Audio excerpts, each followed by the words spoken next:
vasemmalla.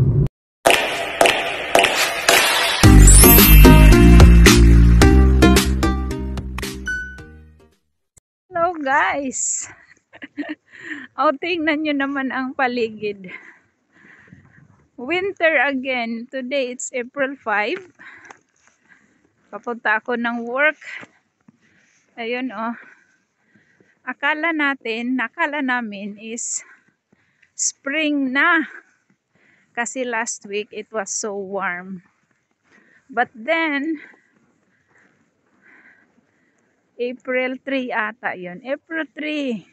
Yun, nabalita sa news na mag-minus 16 daw. Yun na nga, nag-minus 16 nga. And then, nag-snow ng ang kapal-kapal in Sabonlina because I was in Sabonlina during that time. So, it was like 17 centimeter yung 17 centimeter ang kapal ng snow.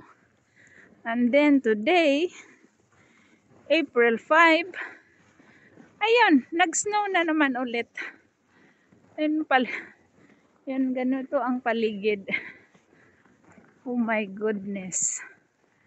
Kaya talaga, the weather is so unpredictable. Actually, nung day off ko, nagliligpit na ako ng mga winter jacket, mga winter clothes. Nilalagay ko na sa likod ng aming Tapos yung nilalabas ko is yung mga na summer clothes. Ayun. Back to normal, back to Talvi, back to winter ang Finland ulit. Oh my gulay. Ganito ang weather. The weather is so unpredictable. Na nga. Uy. So for today's video guys, is magbibideo lang talaga ako ng pang 13 minutes na pang premiere.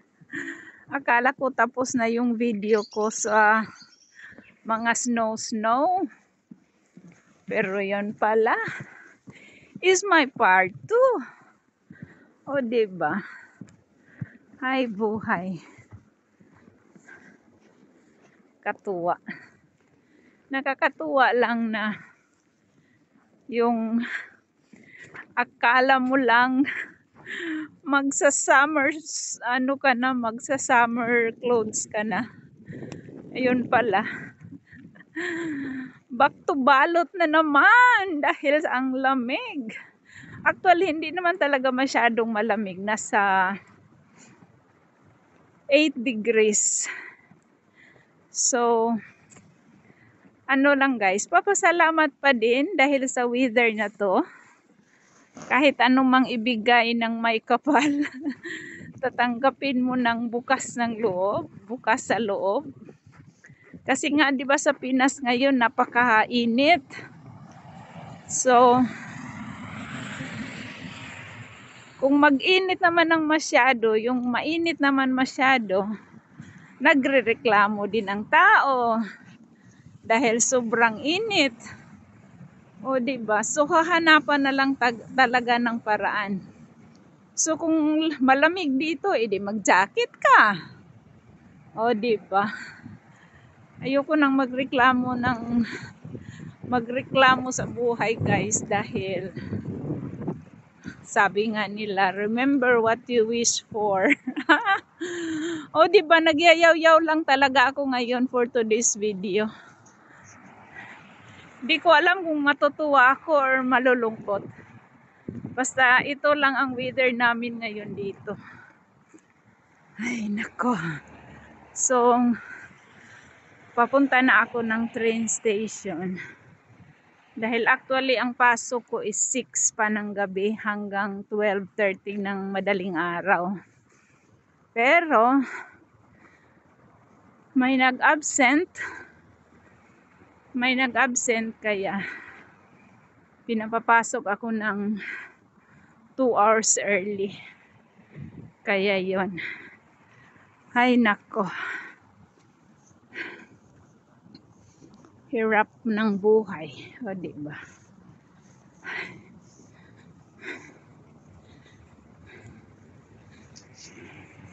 So the whole Finland is snowing.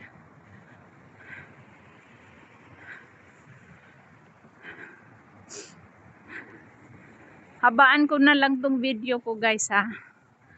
13-minute video para may pang-premiere. Okay. Ang i-title ko na lang, Weather Update. April 5. Okay. Kasi sa totoo lang, ang routine ko to everyday is bahay, trabaho, bahay, trabaho. Kasi recently, yung schedule ko kasi sa work is laging panggabi. Sometimes from 3 p.m. to 12:30 in the midnight. So, hindi ka naman makakatulog kaagad pagkadating mo ng bahay around 1 o'clock. Kasi minsan nagtataksi ako, so madali lang. So, hindi talaga ako makakatulog. Pagdating ng bahay, kailangan pang mag-wash up. Dahil siyempre, nasa kusina ako. Minsan pag yung menu namin is baboy or isda or manok. Minsan pagka kuha mo sa oven, pagkaluto mo sa oven, lahat ng amoy pag open mo niyan, direkta sa'yo. So, nangangamoy ka ng manok or baboy so kailangan mo talagang mag-wash up muna. And then, siyempre, it will take time. Tapos, snowstorm ba to? So, kaya yun. Medyo matagal. Makatulog ako sometimes 3 o'clock. So, 12:30 ako nakalabas ng work. 1 o'clock na sa bahay.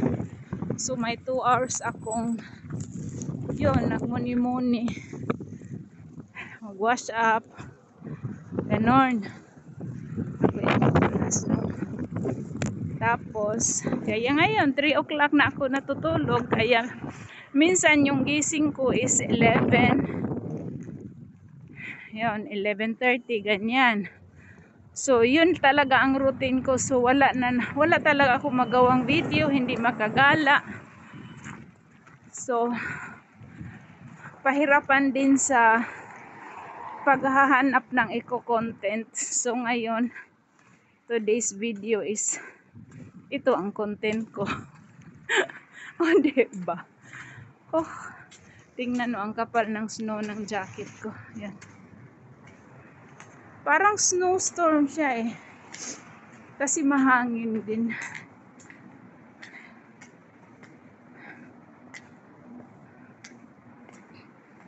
So, andito na ako sa train station.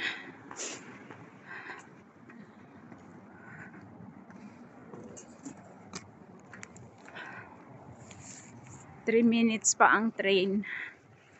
So, yun. Last week, na to eh. Mainit na kami last week eh. Kasi nung last, may premiere ako last, kinunan ko nung pauwi kami ng Savonlinna. Wala nang snow sa daan. Una yung maipalabas sa video na to. Kaya makikita nyo talaga na wala nang snow sa daan. Yung nag-drive kami papuntang Eastern Finland. But now, again, the weather is like this. But we have to be grateful. Ayun. Announcement. I- ja K-junien aikatauluihin, Tikkurilan lähtöraiteisiin sekä I- ja T-junien pysähtymisiin tulee muutoksia. Lisätietoja osoitteessa osl.fi.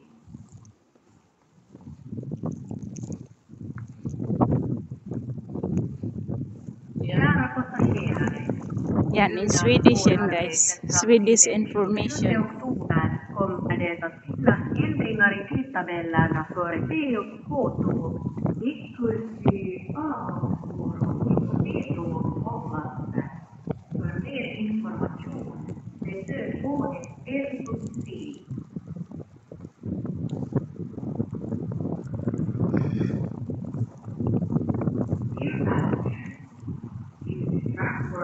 For the 27th of October, there will be changes to the timetables of our TNK trains, Tikkurila departure tracks, and IMP train stuff.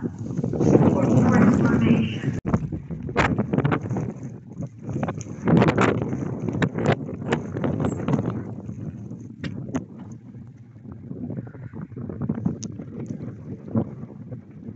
Waiting for the train.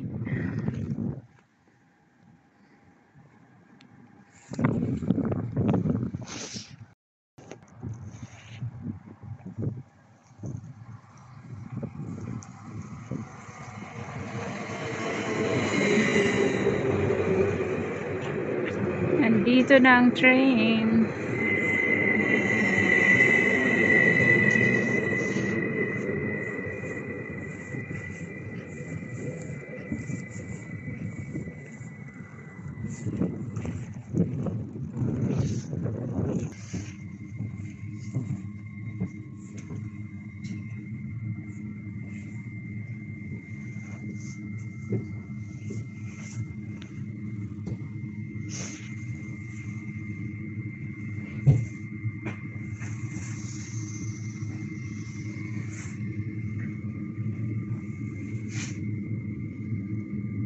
So bye-bye.